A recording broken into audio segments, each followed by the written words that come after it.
Allez, salut les kiki, comment que ça va? Comme je vous l'ai dit, on va reprendre un petit peu là où j'avais commencé le garage. Ce que je préfère faire, c'est, à la place d'acheter des neufs tout le temps, acheter de l'occasion. Attendre 3 6 mois après les sorties, voir un petit peu. Il y a certains engins, on les prendra neufs quand même parce qu'on a envie de les avoir ou on a confiance dans la qualité de ce qu'ils présentent, comme par exemple Icon, KDM, Kakapit, Minium, CY, donc Racing et ICC. Là, c'est sûr, on sait que c'est du bon. Après, Traxxas, ça dépend de la base qu'ils utilisent pour faire un prochain véhicule. Moi, j'aurais préféré qu'ils fassent le Max Slash sur un Mojave, pas sur un Mojave, sur un Sledge en fait. S'ils avaient pris le Sledge, bras court, cardan court, et adapté les pare-chocs, on aurait eu un vrai SC sympa.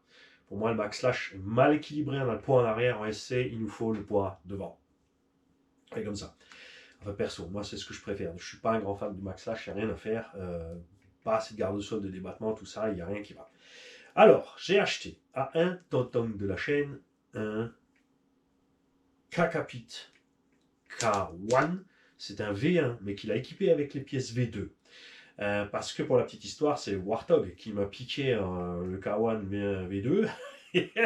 Non, il était juste quelques secondes avant, donc c'est réglé. Et après, c'est pas plus mal parce que moi, ça m'a fait plaisir. Parce que ce qui m'embête un peu sur les V2, c'est le châssis noir et les tourelles noires. C'est la même qualité, c'est juste la modélisation qui est différente. Et les V1 ont encore le châssis doré et les tourelles dorées, enfin, un petit peu la couleur un peu là que j'aime bien. J'aime bien avoir un peu de contraste sur le véhicule, c'est con, c'est comme ça. C'est moins moche aussi quand c'est rayé en dessous tout de suite que le noir. Et le tonton qui vendait ça vendait donc deux SC, un Truggy et un K2 encore. Donc normalement je vais trouver preneur pour le K2, pour le Truggy et donc les deux SC sont déjà partis. C'est du matos qui vient bien sûr de chez Action Modelisme. Passez voir le site Action Modelisme, il y a plein de choses sur ce site. Il y a des amortos, par exemple, ICC Racing, qui ont la longueur nécessaire pour monter sur les Traxxas, qui sont beaucoup plus solides et beaucoup moins chers. Vous l'avez vu, on avait monté les KDM. Les KDM sont un peu plus courts. Ça va bien pour Rustler et compagnie, mais c'est vrai que si tu as un slash un peu plus haut, je pense que l'ICC ira mieux. On a testé les cardans KDM sur les slash en 2 et 3S, pas de problème. Attention par contre, avec des roues un peu plus lourdes en 4S, Hervé a eu de la casse. Mais il fallait qu'on teste. Donc, à voir. Donc j'ai acheté le K1 V1 V2ifié, d'accord. Et j'ai déjà fait l'unbox avec une belle photo. Ouais, ça c'est l'écran tactile à con ou le petit bouton. Chaque fois que tu appuies sur le bouton de côté, ça change de fonction. C'est pas ce qu'on lui demande, mais voilà, c'est GoPro. J'ai hâte que ma Sony revienne, je te le jure. C'est quand même plus sympa de faire avec la Sony, de pas passer au montage derrière et tout, même si oui, certains vont dire ouais, c'est quand même cool parce que c'est vrai que du coup, comme tu passes au montage, tu nous mets des fois des petites annotations rigolotes et euh, comme on l'a fait sur l'unbox de je sais plus quel engin, j'ai déplacé, j'ai zoomé moi-même en fait, comme ça bouge un petit peu dans la vidéo. Donc voilà. Donc j'ai déjà une box, on va donc la faire à l'envers. On a une boîte vide qui contenait des choses en plus qui n'étaient pas prévues du tout. Alors il m'a dit il y a quelques pièces pour le K1 avec, ça on va en venir après avec le K1, et il a ajouté à ceci donc un servo SPT 25 kg. On va voir si c'est le même qu'il y a dans le Dirty Rat. Il est très rapide et j'aime beaucoup. Et un servo 15 kg Dragon Bee, donc s'il y a d'une serpent RTR, il doit être des cerveaux 15 kg pignon laiton dans les RTR, c'est un peu triste quand même chez Serpent ça. Et un autre dont on ne sait pas si c'est aussi un Dragon Bee. Ça a bien l'air, ouais. On les testera bien sûr, ça c'est super pour les véhicules Tombola, la classe. On a deux cartes de programmation pour MH120 et variateurs du genre. Il y a aussi deux autres varios qui ont une coque complète autour qui sont quand même que des MH120. À l'intérieur, ils sont donnés en 4S, sur 6S, ils crament, c'est même pas la peine d'essayer, laissez tomber. On a une direction de Mojave 4S. Donc ceux qui ont un Arma 4S, autre que le Mojave qui a donc cette nouvelle direction, vous pouvez installer cette direction. Les différents angles de sortie de billette, ça aide, franchement ça aide au comportement du véhicule. Tonton il avait aussi clairement un 8SC. Donc on a des ressorts de Obao MTX, les oranges sont les plus durs. J'ai mis sur mon MTX les bleus, plus souples. Ceux qui aiment sauter, ils vont laisser le MTX comme il est sorti de la boîte, hein, huile épaisse, ressort dur, vous avez vu, boum, il se pose propre. Mais moi, j'aime rouler le TT, j'aime que ça soit souple, donc c'était pas mon trip. Et j'ai essayé les oranges sur le Savage par contre, et elles sont aussi trop dures, hein, même avec les angles différents et tout. C'est un peu trop dur, sauf si tu veux commencer à sauter. Et je l'ai mis sur le Savage parce que je n'ai pas les amortos de Savage, je rappelle que j'ai les amortos de Arma. Moyave 4S. Tu vois, la transition est là. Des soufflets que tu peux monter sur les Hyperstar, Hyper 9 et Hyper 8 SC, que ce soit les électros ou les thermiques. Ça s'adapte aussi sur d'autres modèles Omao, beaucoup ont sur la sortie de la cellule, un petit bourrelet pour fixer le soufflet, et sur le cardan, une petite rainure pour qu'il reste à sa place. Ces options sympas qui existent chez Omao, justement. Ça, ce sont des pièces d'amorto de LTX, puisqu'il a vu que LTX est là, que j'avais pété une biellette et j'en ai mis une autre. Ça, c'est super sympa. Clairement, les ressorts d'origine du 8SC. Donc ça va dans ma boîte à ressorts, très utile. Souvent, on reçoit des engins qui sont un peu trop souples, c'est suspect. J'espère que Mignon va corriger un petit peu le tir. Il faudra que je vois ça avec Stéphane de chez Actionisme. Puisque le Caracal et le Truggy ont des ressorts trop mous. Donc après, ça reste des engins. Franchement, quand tu vois le prix, il a restocké. Franchement, si tu cherches un buggy, un 8, prends-toi un Caracal. Moi, je préfère le S. Ça, t'as les cales en alu, t'as le machin. Sur le buggy, tu n'as pas forcément besoin de prendre des cales centrales alu si tu veux pas rouler trop fort. Sinon, prends-les. Sur le Truggy, je les prendrais d'office. Franchement, en mettant le Black Panther dans le panier, il y a les roues à crampons, il y a tout ce qui va avec. Le RTR est bien fourni. Tu rajoutes les renforts centraux et la platine avant en alu. T'es tranquille. À ça, tu peux ajouter toujours sans hésiter, à voir que sur le Caracal, ça va. Et sur le Black Panther, tu as déjà un pare-choc d'origine sympa. RPM de Kraton Arma, je monte ça partout. Comme lui, je reperce mes trous, je fixe, basta. J'adore. Donc ça c'est pareil, ça va servir. Un bac de 8SC, ça aussi je l'utilise beaucoup pour installer n'importe quel lipo, n'importe où, parce que c'est grand. Donc il y a des engins où tu as la place, parce que sur la MCD, on aurait pu faire ça aussi. Hein. Installer 4 bacs comme ça, et tu mets tes 4 lipos 4S, et go, t'es parti. Il nous a mis un petit 2440 en axe de 2, 3200 kV. Et ça, c'est génial parce que ça va permettre d'équiper un petit XT Pro. C'est cool. Un Quick Run 2435, donc même dimension. Axe de 2 aussi, par contre, celui-là 4500 kV. Ça, c'est trop de kV pour ce genre d'engin. Ça sera bien dans les petits buggy et compagnie. Peut-être que Grom et tout ça.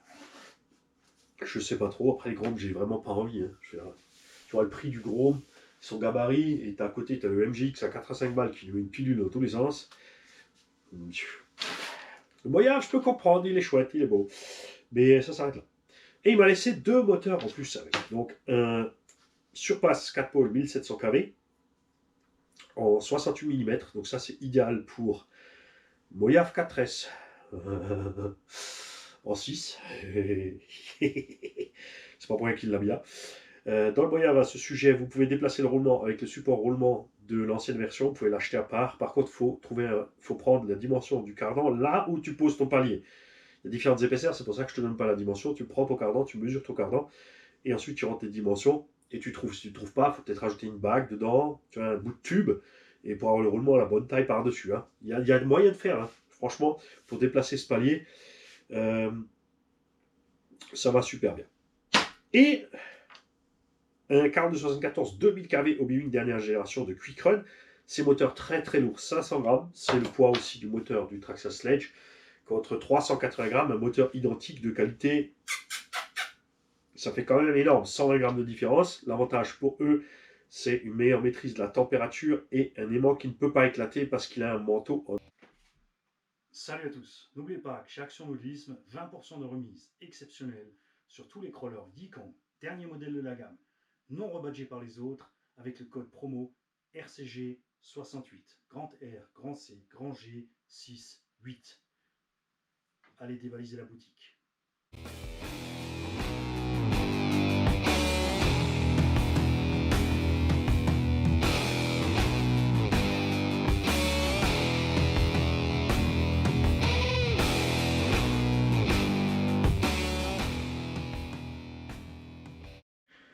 Un manteau en métal qu'il y a sur le moteur. Pourquoi tout a disparu? Parce que j'ai un bug d'écriture sur la carte SD. Donc il me manque une séquence. Donc j'ai essayé de reprendre là où on en était. Ah, manteau métal autour du moteur. C'est dommage. J'étais bien parti sur la vidéo, mais faut recommencer. Hein. C'est comme ça. J'ai donc racheté un Kakapit K1. Celui-ci, il a la carreau d'origine Kakapit de RAM. qui, à ma grande surprise, s'est trouvée être hyper méga épaisse. Je pense que ça vient de la même usine que les carreaux Yikon, parce qu'il y a 2 mm sur les coins. C'est une dinguerie. Là, regarde, j'arrive même pas à pincer la benne derrière tellement c'est dur. Ils ont fait des ailes méga larges pour être sûr que les roues passent dedans. Franchement, du super boulot par rapport à tous les autres, où tu as toujours les roues qui tapent dans les ailes, parce qu'ils ont fait les ailes droites, ils ont économisé à droite, à gauche. Donc, je suis impressionné de cette histoire, niveau qualité de la carreau. Les pare-chocs sont complètement enveloppés dedans, parce qu'ils voulaient lui donner un look un peu autre à celui-là. Tu peux bien sûr mettre n'importe quel carreau de SC normal dessus, il y en a plein. J'ai reçu avec celle-ci. Hop là. Tu vois, qui est un peu plus petite que la Proline, le pare-choc arrière dépasse. L'avant, par contre, il est aussi intégré dedans. Mais j'aime bien le look aussi. Mais moi, j'ai une autre idée avec cette carreau que celui-ci. Bon, il me va bien avec la carreau Raptor. On a un moteur de Traxxas Max dedans, qui va super, avec un pignon de 18. Donc les perfs analogues, j'avais fait le même setup en vidéo, hein, c'était pas mal du tout. Ce que j'ai donc en plus sur ce K1 vient, ce sont les cales en alu sur les trains, les renforts avant et centraux. Il m'a monté les nouvelles noix et les nouveaux cardans des V2. Donc moi je suis content. J'ai tout ce que je veux, j'ai un look sympa, j'ai un prix sympa, et en plus j'ai un setup que je ne dois pas toucher. On a déjà de l'huile plus ferme devant, au centre, dur, et à l'arrière, c'est peut-être un peu comme l'avant. Mais à voir ce qui se passe quand on roule. On va voir un petit peu le comportement du véhicule.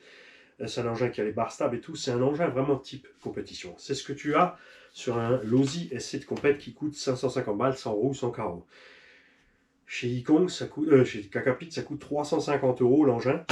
D'accord, avec la carreau et des roues. C'est un kit à monter. Tu peux l'avoir prémonté. Stéphane peut te le prémonter. Perso, je vous le dis, achetez des kits, les mecs. Hein. Achetez les kits, faites-vous plaisir, montez vos bagnoles. On a un servo 15 kg DS dessus. 32-30, c'est un 30 kg. On va voir sa vitesse. Il est peut-être trop lent. Je vais peut-être plutôt utiliser le SPT qui m'a laissé avec. Qui, lui, je suis sûr, est plus rapide. On met travailler sur le bec à 7.4. Ça se trouve, il est aussi déjà à 7.4. Il faut tester ça. J'ai juste installé une radio pour que cet engin fonctionne. C'est tout. J'adore l'équilibre de la machine. J'adore comme elle fonctionne. C'est super. Et c'est moins cher de faire ça que d'acheter les Slash. Alors, Senton reste un poil moins cher, 400-420 € quand même. Mais tu n'as rien des réglages possibles là-dessus. Alors, si tu cherches rien, tu n'as besoin de rien, c'est bon. Après, ce qui m'emmerde chez Arma, toujours, c'est le prix des pièces de rechange qui est parti, on ne sait pas où. À la base, c'est des engins pas chers, avec des pièces pas chères, donc tu les massacrais, tu réparais, tu les massacrais, tu réparais, tu massacrais, tu réparais. Tu avais 3-4, tu t'en achetais 3 ou 4, tu les cannibalisais au fur et à mesure pour faire les autres versions. Et tout ça, c'est fini. C'est devenu du jeu de luxe Arma et ça me saoule. Et après, quand tu vois la qualité que sortent ces gens-là, c'est sûr, après, t'as pas envie de bâcher ça. On est d'accord. C'est pour ça que j'ai acheté un slash, 2 slash, 3 slash. Et bref. T'as pas envie de massacrer. J'ai déjà la couronne métal dessus. Est-ce que je vais remettre la couronne plastique pour le... Non, je pense que on va laisser comme ça. On va laisser comme ça. On va voir cette histoire.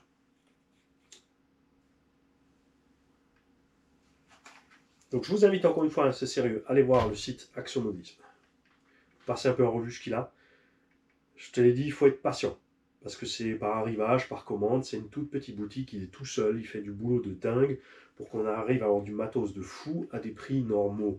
Parce que si des gens comme Actionmobilisme disparaissent, d'ailleurs si lui disparaît, parce qu'on n'a que lui dans la France qui fait ça, on va se retrouver avec quoi? Ces machines-là, soit on ne les aura pas, soit on sera obligé de les commander à péta au schnock, soit des saloperies d'importateurs qui vont mettre leurs doigts velus dessus et qui vont nous les vendre 100-200 balles de plus. Parce que dire, ah ouais, le Losi compétition il est à 500, donc on va mettre celui-là à 450, tout va bien, tranquille.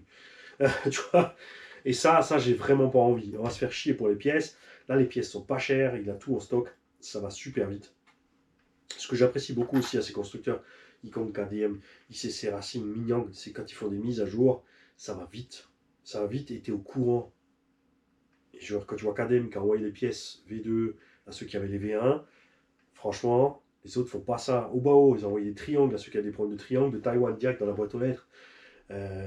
Chez nous, ça se passe pas comme ça. Les autres, ils en ont rien à foutre. Surtout pas les ricains. Hein.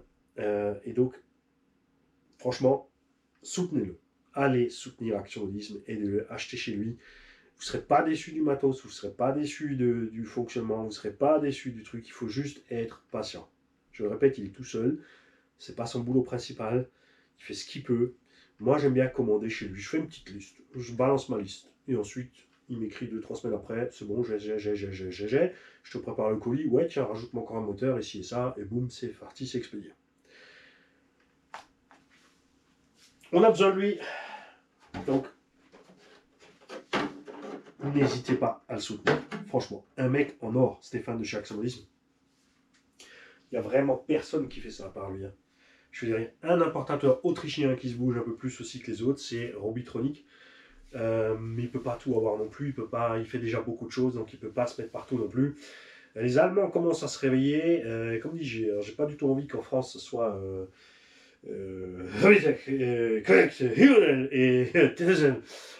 et encore moins MHD France qui importe ce genre d'engin parce que ils nous mettent une douille de catastrophe quand on voit le MHT Gunner à 650 €, prix de lancement, alors que les autres le vendaient 3,80. Ok. En fait, je peux prendre le train, aller à l'hôtel, le chercher chez les Allemands et revenir. J'aurais dépensé autant, mais en plus, j'aurais passé du bon temps. Tu vois, il y a problème. Maintenant, il est descendu tout d'un coup à 3,50. Le roller. Mais là, je prends un mignon Black Panther. Hein. Je cherche pas à comprendre. Hein. D'ailleurs, j'ai envie d'acheter un Black Panther et un Caracal. De faire une GT avec le kit. Ils font le kit GT maintenant. Donc, tu prends ton buggy mignon, ou tous les rebadges, hot bodies, T2M, etc. Et tu colles ton kit GT. Boum, t'es parti. Il y a le MIE2 que tu peux expliquer avec ça. Là, du coup, tu te retrouves sur un modèle de compète. Donc beaucoup moins cher que les autres engins de compète GT qu'on a actuellement. Avec l'autre, on peut faire stunt truck. Bon, c'est pas trop mon style, mais je pourrais juste. Il y a Besso qui a dit pourquoi t'achètes pas juste le châssis, le cardan long? Ça, t'as qu'une voiture. T'es toujours obligé d'exagérer. Oui. Je peux pas m'en empêcher. Plus fort pour moi. Cacapit te livre aussi toujours avec le petit filet, les gars. D'accord. Et Action Modisme travaille dur aussi pour avoir tout ce qu'il faut en électronique maintenant. Donc il a des servos, il a des moteurs. Il a rentré des nouveaux variateurs, donc on les teste tous. Hein. Il compte sur nous pour les tester. Donc Charles Garage 57 en a un, moi j'en ai deux. Donc on teste ce matos parce qu'il ne veut pas vendre des trucs s'il n'est pas sûr que ça fonctionne bien. Et ça aussi, les autres font pas ça. Je veux dire, ils vendent du matos. Tu vois, le Funtech machin là, ils en achètent, ils te les vendent en gros, et puis après, il n'y a que les emmerdes qui arrivent. Et ça me rassure quand même qu'il y a beaucoup de boutiques qui ont arrêté de vendre certaines choses parce qu'ils ont vu que non, c'est pas viable, c'est pas possible, on peut pas faire ça à nos clients. Ils sont pas beaucoup, les autres ça débite. Hein. Alors, à la limite, on te fait encore une promo sur le reste pour dégager, mais surtout on n'en parle pas. C'est typique français en fait, c'est la loi de l'omerta. On parle pas du prix, on parle pas des bénéfices, on parle pas des problèmes. Oula, c'est tout l'inverse. C'est une super bonne pub. Si tu fais un véhicule et qu'il y a une boulette sur le véhicule, et que tu allumes la vidéo avec ton véhicule, toi, le fabricant ou l'importateur, et tu dis voilà, on a constaté selon les retours clients qu'on a eu pas mal de soucis avec ça, ça ou ça, donc nous sommes en train de régler le problème, nous allons mettre en place une solution.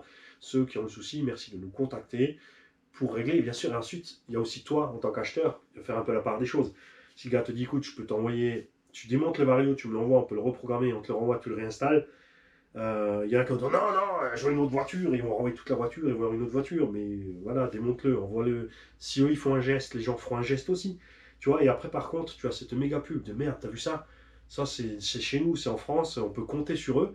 Donc, on a envie d'acheter cette marque et on va aller acheter cette marque. Mais quand c'est non, c'est la faute de l'utilisateur non averti. Ah, va des rétros. Ah oui, dans non averti, le terme est déjà clair.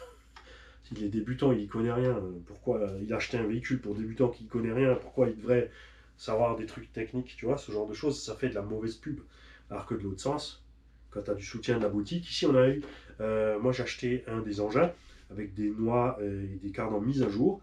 On a constaté rapidement après 5-6 packs qu'on avait déjà une usure anormale. Il a contacté la marque, ils ont renvoyé des pièces et les gens qui ont eu le problème ont reçu des pièces neuves de dernière génération. Gratuitement. Qui fait ça, les mecs? Personne, les autres ne font pas ce qu'ils sont censés faire. Parce que quand tu rebadges une marque et que tu distribues une marque, c'est ce que tu es censé faire, il y a un truc, je veux dire, les casses méca, c'est les casses méca. Comme je te l'ai dit, la voiture est faite pour rouler sur ses 4 roues. Tout ce que tu fais en dehors d'être sur les 4 roues, c'est ta faute. Tu te croûtes sur le côté, tu fais des tournois avant-arrière, les sauts, on n'en parle pas. Tout ce que tu casses à ce moment-là, les chocs que tu envoies au cerveau pour péter les dents des pignons, tout ça, c'est ta faute. Il y a des engins, par contre, qui ont des points faibles, comme là on a vu avec Noir et Cardan, même sur les. Souvenez-vous, l'histoire des coralliviens. Ils ont immédiatement proposé à prix préférentiel des trucs améliorés. Les gens étaient contents. Il y en a toujours qui veulent tout gratuit, mais je veux dire, après, c'est un prix qui était raisonnable. Tu as quand même tes pièces que tu peux utiliser une vingtaine, une trentaine de runs, même si elles sont bouffées. Donc moi je trouvais que c'était bien, et ça fait une super pub aux marques. Hein. Il n'y en a pas tant que ça qui font ça. Obao qui a envoyé donc des triangles pour les engins. Il y avait des engins avec une série de triangles défectueux. Les gens qui envoyaient la preuve d'achat, que le numéro de série, le machin, ils recevaient des triangles neufs de Taïwan chez eux dans la boîte aux lettres. Directement. Et ça, c'est quelque chose qu'un importateur a dû reprendre en main et pas laisser la marque se dépatouiller à l'autre bout. Parce que c'est ce qu'on attend. On paye plus cher notre matériel. On paye plus cher parce qu'on a une garantie légale imposée de 2 ans. Mais en contrepartie, on attend un service derrière. Et c'est souvent là que ça ne va pas, quand tu reçois des machines qui ne sont pas contrôlées sorties de la boîte. Il n'y a pas 36 personnes qui contrôlent les machines dans la boîte. Hein. Projo Hightech, RC Fast Cars, Stéphane, tous ces gens-là, ils contrôlent, mais les grands sites de marque, ils emballent, ils envoient. Combien ont reçu des voitures avec des récepteurs pas appairés, des neutres mal faits, ils n'ont pas su comment ça marche, ils ont appuyé, la voiture a foutu le camp tout seul, ils ont renvoyé les voitures entières, elles sont revenues de Paris, tu vois, du n'importe quoi. Alors que je sais, c'est pas facile. Il faut du temps. Les gens sont pressés. Mais voilà, il faut dire aussi aux gens, ralentissez un petit peu. Nous, on fournit un service derrière, ça prend du temps. Comme Yves qui contrôle les serrages des roues, qui contrôle que le vario c'est bien au neutre, qui contrôle la direction, qui contrôle que la bride de la radio fonctionne. Ce genre de choses, ça met du temps avant d'emballer. Il faut chaque fois 10-15 minutes. Il faut mettre les piles dans la radio, il faut le déballer proprement, il faut le remballer propre. Tu n'as pas envie non plus que les clients aient les papiers déchirés, les scotch arrachés. Donc ça prend un peu de temps. C'est l'amour du travail bien fait. Et c'est à vous aussi en tant que client d'un moment de faire un petit pas en arrière et dire voilà, c'est pas parce que j'ai commandé maintenant que je sois livré dans 8 minutes. Prenez un peu sur vous. Ça n'enlèvera rien à votre plaisir d'utiliser la machine, mais c'est vital pour que ça se passe bien. Donc, Action Modélisme, les mecs. Allez voir le site, vous ne serez pas déçus. Ne vous inquiétez pas, il y a des choses, c'est pas en stock, c'est pas en stock, c'est pas en stock. Tu fais ton petit mail, tu fais tes petits refs, et tu auras une réponse. Écoute, c'est prévu, on va commander, le conteneur est sur le bateau, c'est déjà en route, ou c'est pas encore fait, et tu auras ton petit délai. C'est sûr, je te comprends si tu n'as qu'une voiture. Mais comme j'ai dit tout à l'heure, il y a plein de gens pour ça qui roulent Traxas. Ils achètent une Traxas pour la rosser et une belle machine. Quand ils ne sont pas avec la belle machine, ils sont patients, ils commandent les pièces et ils continuent à rosser la Traxas. Tout simplement. Avant, on rossait les Arma, maintenant on ne peut plus parce que les pièces sont devenues trop chères. Et 70 balles pour un 4S Arma, pour 60 €, tu as un diff complet de X-Max. Moi, pas comprendre. Ça va plus. Les gars, je vous souhaite une belle journée à tous. Merci aux vendeurs qui vendaient plein de matos. Hein. Donc c'est Charles lui a acheté une caisse, Warthog lui a acheté une caisse. Moi j'ai acheté une caisse et du coup j'ai envoyé 2 autres gars pour acheter les 2 autres. Tout est parti, tout le monde est super content. Et ça c'est des ventes d'enfer. D'accord, c'est du matos qui n'a pas beaucoup servi. C'est quelqu'un qui aime la RC. Il roule avec sans abuser. Il fait pas son manie tout de suite dès qu'il voit de la boue, un arbre, un poteau.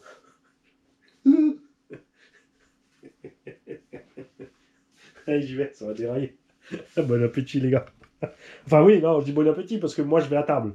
Salut.